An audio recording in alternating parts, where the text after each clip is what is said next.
Okay, YouTube, this is Basis King. I just wanted to come by and touch on what this whole touch knob thing is. I need to take a little bit more time to figure out how this worked. But anyway, here's the gist of what I'm getting so far. So on the push-pull volume right here, up and down is attack, left and right is resonance.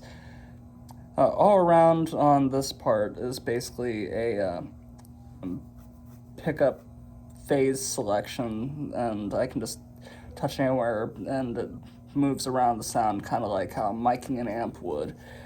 And the three EQ parts are basically adjusting for a room and making a wave work a certain way. So I'm gonna try to demonstrate that real quick.